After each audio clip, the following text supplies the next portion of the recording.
Good morning. It's Wednesday, November 25th, the day before Thanksgiving. And I'm here to ask you, what is wrong with us, the United States people? Yesterday, I was driving on Jericho Turnpike, which is a local 2-lane thoroughfare, and I passed the urgent care center on one of the corners, and there were long lines around the block.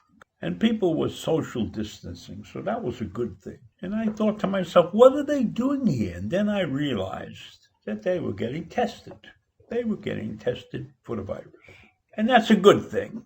And the other good thing is we have two companies now, Pfizer and Moderna, that have produced a vaccine that is 95% effective so far in the trials and everything, and the FDA is about to approve them and probably start distributing these to healthcare people and people in the vulnerable category, probably by the end of the year, which is also a good thing.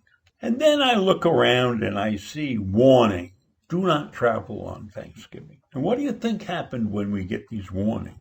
Yesterday, the airlines reported the largest travel day in months, over 1 million people on airplanes.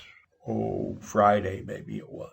And so we've been asked to limit the indoor Thanksgiving celebration to people who have lived in the house with you for at least 2 weeks.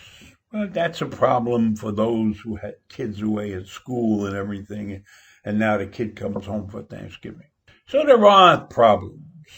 But we, as a nation, are ignoring the advice of our medical professionals. And hospitalizations have jumped dramatically. And we have over 12 million cases of COVID-19 in the country. And the other day, we had 196,000 cases in a single day.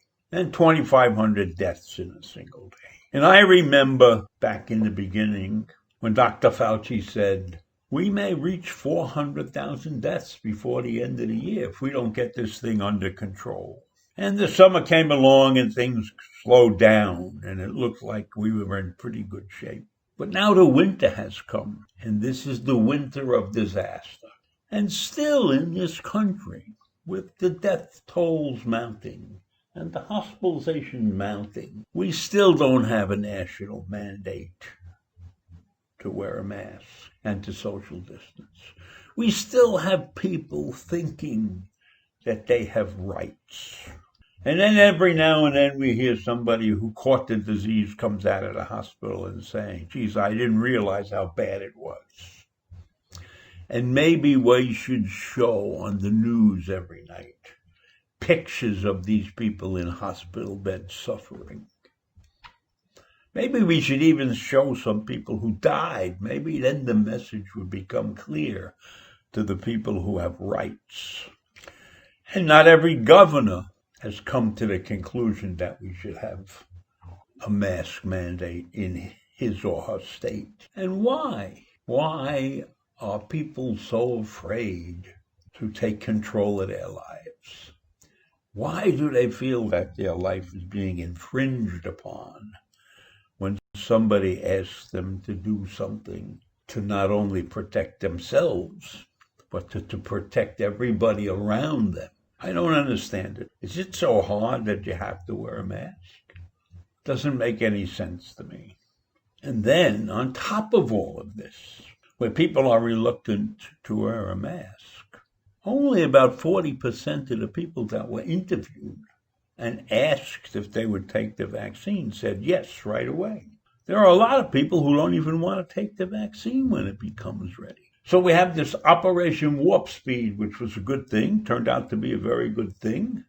And we've got these 2 vaccines are ready to be distributed and a third pretty close. And then we hear from people who say they might not take the vaccine. They're afraid. They're not sure it's going to work. Well, what are your options? What are your options? You're going to wait for millions more to die before we have some kind of herd immunity? You know, if you're waiting for herd immunity, you need to have 75 or 80% of the people infected with the disease. And that might be okay, but that would mean more deaths and everything. So why are people too stubborn? Why are people afraid of vaccines? I never heard of this when I was a kid and we had the polio vaccine come out, or the shots for measles and things like that. Those diseases disappeared when we got vaccinated. But now we have a generation of people who really don't care about their lives. That's in my view, they don't care because they're prepared to not take the vaccine. They're prepared to gather. At the drop of a hat, they're ready to gather. Now, I know it's a terrible imposition to worry about having a Thanksgiving dinner without your loved ones around. Now, I'm not going to be out for Thanksgiving dinner. I might just have scrambled eggs or something. And maybe my son is going to drop by and give me some turkey slices. Who knows? But I do know one thing. If we keep acting in these moronic ways, then there's going to be a lot of dead people in this country. In fact, as I mentioned the other day, in El Paso, Texas, they were paying the prisoners in the jails $2 an hour to move bodies to cold storage because they had so many bodies they couldn't bury them fast enough. Is that what we're looking for in this country? A place to store our dead? Okay, that's enough on that. I'm finished with this. And I wish everybody a happy Thanksgiving and stay safe. And keep it to 10 people. And if you can, eat outside. That's all for now. Bye.